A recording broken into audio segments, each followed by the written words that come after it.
Est-ce que tu peux te présenter rapidement ton prénom, ton âge et là où tu vis?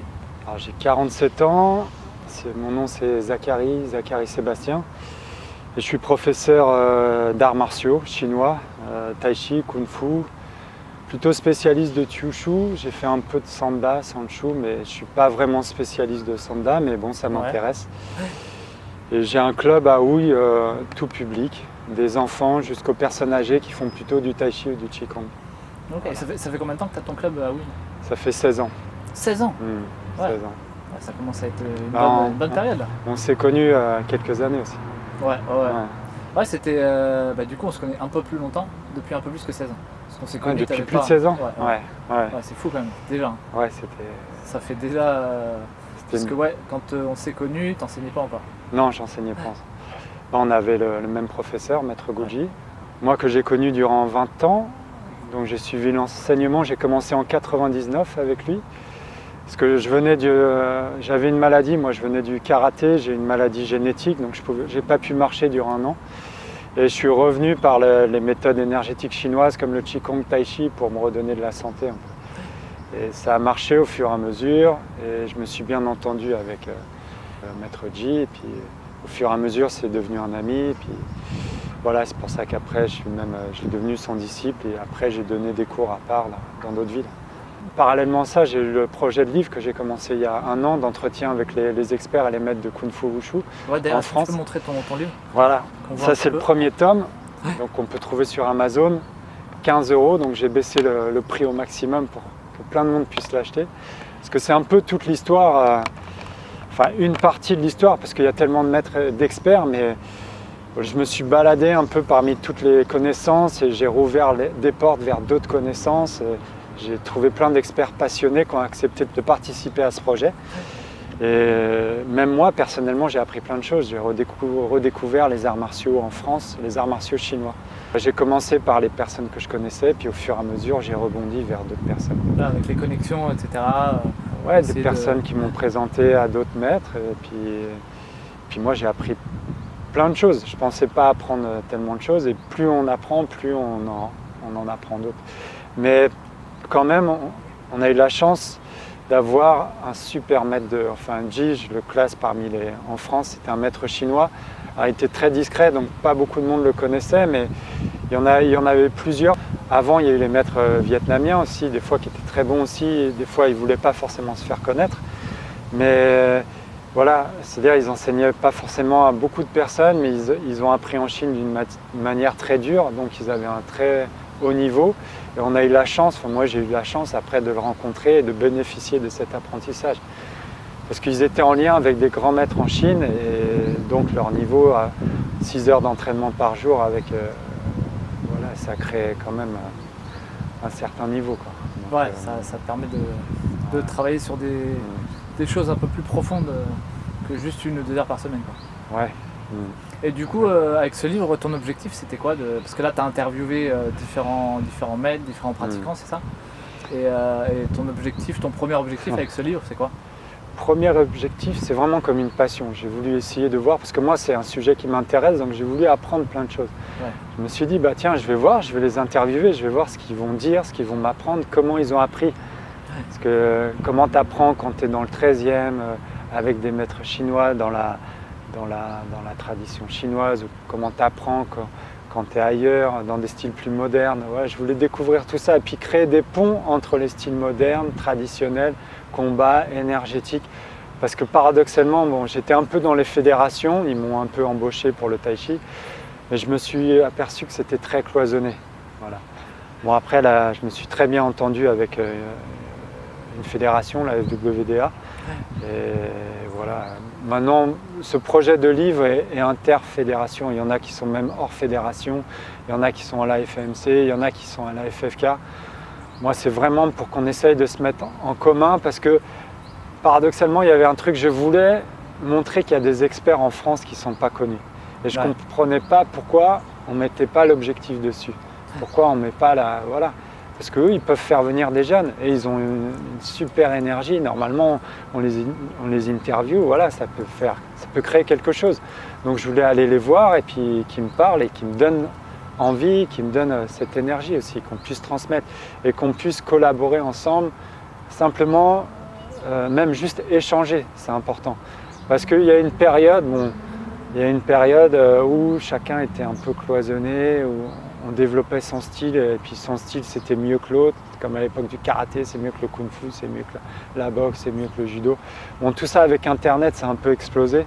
Ouais. Donc, avec la guerre de qui est le meilleur, la guerre des vues, la guerre de...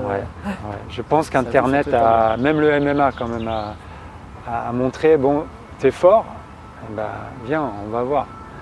On va voir si t'es si fort que ça. Donc, bon, après, il y en a qui ne sont pas dans la compétition sportive, qui ça les intéresse pas, qui peuvent être très bien aussi. Il y en a qui ne sont pas dans le combat, donc qui sont très bien aussi.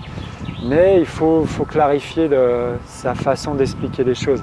Ouais. Ce qui n'était pas forcément le cas. Il y a toujours une espèce de mystification dans les arts martiaux, comme parlait à l'époque Henri Play un peu, ou Roland Bersetzer, un peu les premiers dans la littérature des arts martiaux, que j'aimais bien à l'époque. Et c'est vrai qu'il faut vraiment montrer les choses d'une façon simple. Donc des fois, il faut vérifier les choses. Donc c'est ça j'ai voulu me lancer là-dedans pour vérifier les choses aussi. Ok, non, mais c'est une super motivation, je trouve. Et en plus, t'en parles avec passion, donc on sent que c'est vraiment un sujet qui te tient à cœur et qui te drive, quoi. C'est cool. Est-ce que tu peux expliquer quel type principalement de cours tu donnes et où est-ce que tu enseignes? Alors, j'enseigne à Houille, dans la banlieue parisienne, donc c'est juste après la Défense. Ok. C'est ton club, hein, c'est ça? C'est mon club, qui s'appelle Aramis. Okay. Voilà, Aramis. Et j'ai un deuxième club à Maison Lafitte qui s'appelle Tao Evolution, mais qui fait que pour la partie énergétique bien-être. Le gros club, c'est Tao Evolution, il y a la partie combat, énergétique, il y a un peu tout. Et les styles principaux, alors moi je suis disciple du Guji Tao de Maître Ji, donc j'assure aussi la transmission du Guji Tao. On est toujours en lien, même si lui il est parti en Autriche, mais je représente aussi le Guji Tao, qui est une forme un peu moderne des arts martiaux chinois, mais bon, tous les arts martiaux sont intéressants, donc c'est une autre typologie d'arts martiaux. Mais ma base, moi, c'était le style Yang de Tai Chi. Et même Guji était dans la tradition avec Fu Zongwen. Il était disciple de Fu Zongwen, donc il avait même enseigné le style. Ouais, et qu'il avait même reçu, un jour il a retrouvé une plaquette, un certificat de Fu Zongwen, parce qu'il était disciple. Il m'a dit, tiens, je te donne ça, parce que je l'ai retrouvé chez moi, perdu dans les placards. Et j'ai vu, c'était l'école Wong Yan, je crois.